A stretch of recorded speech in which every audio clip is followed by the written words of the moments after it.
on our back porch, drinking coffee, talking probably about politics, knowing us. And as you all have heard a million times, I'm sure, you start hearing the jet come, you know, the fighter jet. The sound is deafening. And so we stopped talking, let it fly over top of us. And my husband says, you know, if we lived in Syria, that would have been the most terrifying moment of our lives, right there. And I stopped and I said, he's right. You think about those mothers, and they have to worry that their child is going to die all the time.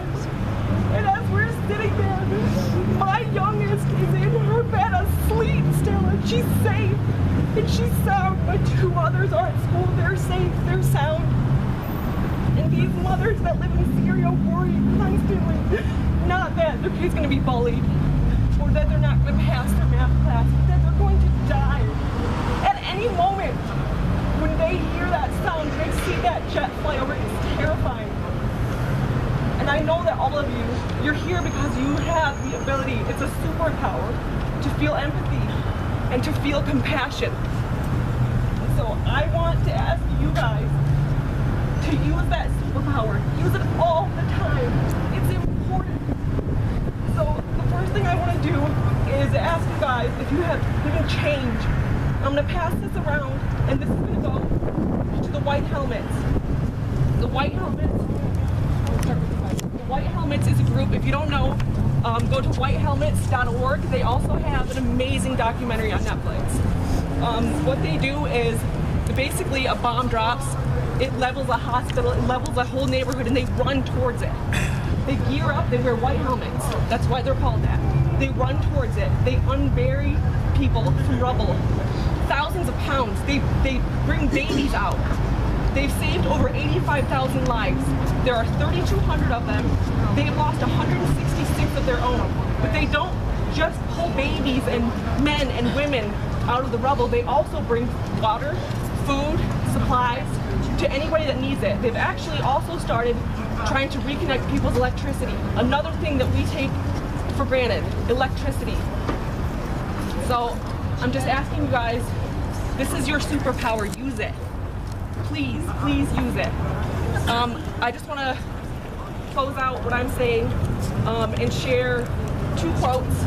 The first one is from Jeanette Rankin, and she was a suffragette. She's the first congresswoman in our history. Wow. Woo! She said, there can be no compromise with war. It cannot be reformed or controlled, cannot be disciplined into decency or codified into common sense. For war is the slaughter of human beings, temporarily regarded as enemies on as large a scale as possible. And this is, I don't know if you guys know, this is actually a call to action from the founders of the Women's March.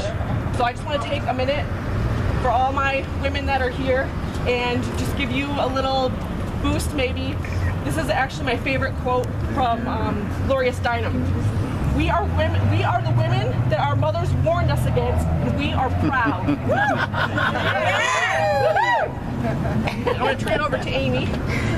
Sorry, I shouldn't have cried. It's going to make it worse. I know, you started crying. I got all teared up. I was like, hi, I'm Amy. Lots of you know me, but for those of you that don't, I'm from 350, which is an environmental outfit. We fight that stuff all the time, but I also belong to this group with these beautiful ladies because they inspire me every single day to fight harder and to get involved and to make a difference. And the biggest reason that I'm here tonight is my beautiful activist friend in Denver, Amal Kassir. She is from Syria. She is a Syrian-American poet. You can find her on TED Talks. She actually ran the Muslim ban protest at the airport the day that he enacted that. We were welcoming home Omar. And we all joined, I joined her, we all ran to the airport to help her. And she impacted me so much.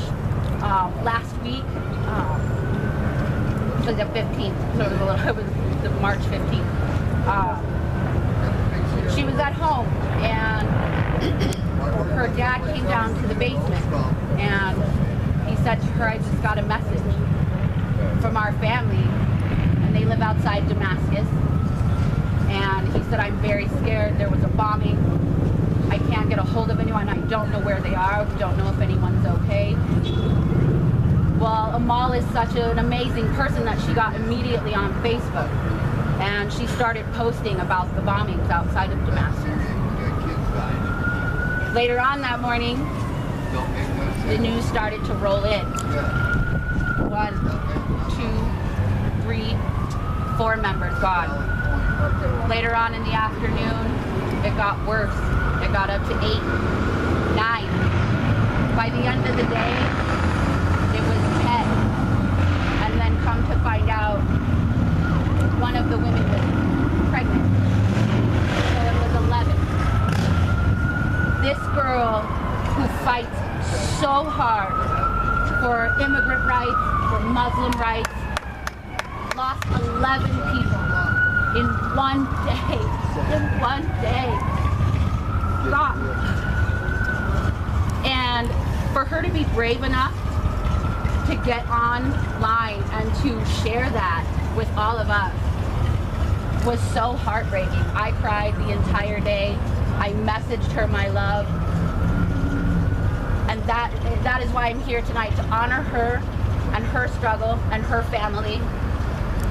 And just to let everyone know that these are faces, these are humans. They're not just numbers.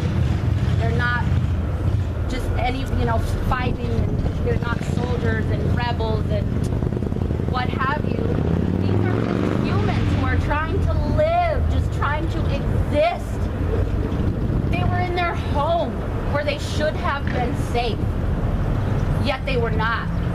And that is at the hands of this administration. He affects and has no idea that he affects the lives of everyone that he touches. Every time he opens his mouth, or his daughter opens her mouth to cry to daddy about how upset she is about chemical attacks.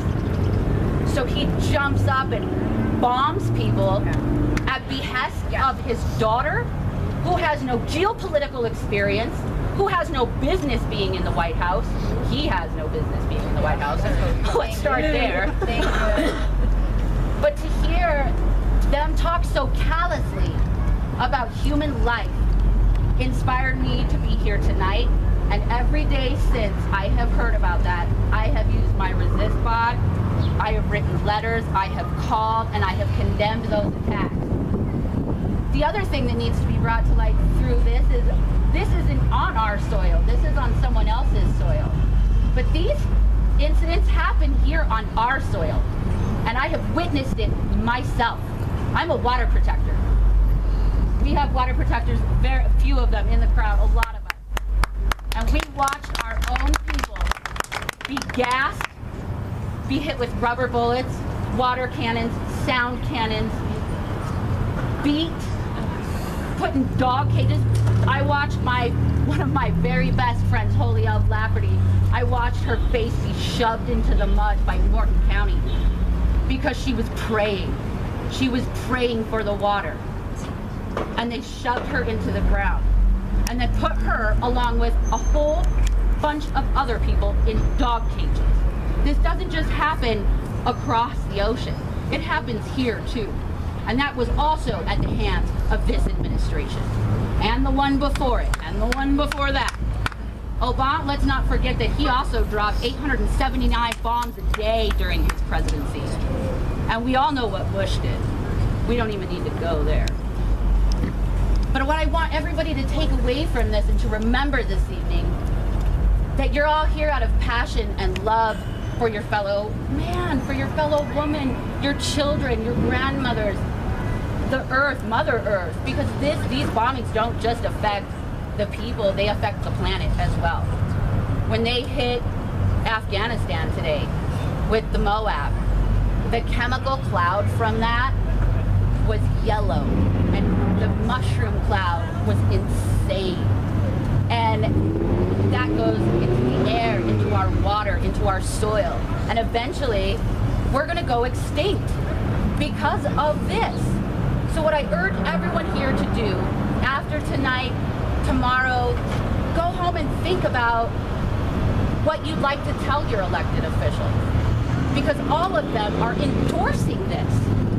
All of our Colorado senators and congressmen are warmongers. And they're supporting the GOP platform to bomb a country we have absolutely no business being in.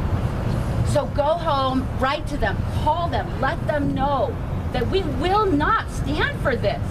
We will not sit idly by and watch human life be taken at the hands of a rich man's war. America is an oil company with an army, and it stops here.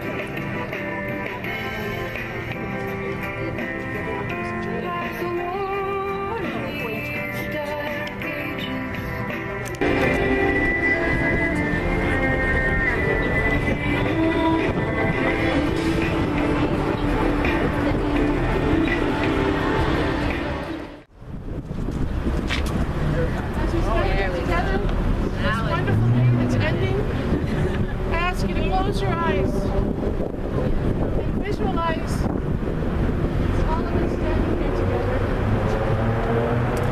Visualize all of us joined in heart, intention, spirit, joined in the concept of peace, acceptance, welcoming, and love.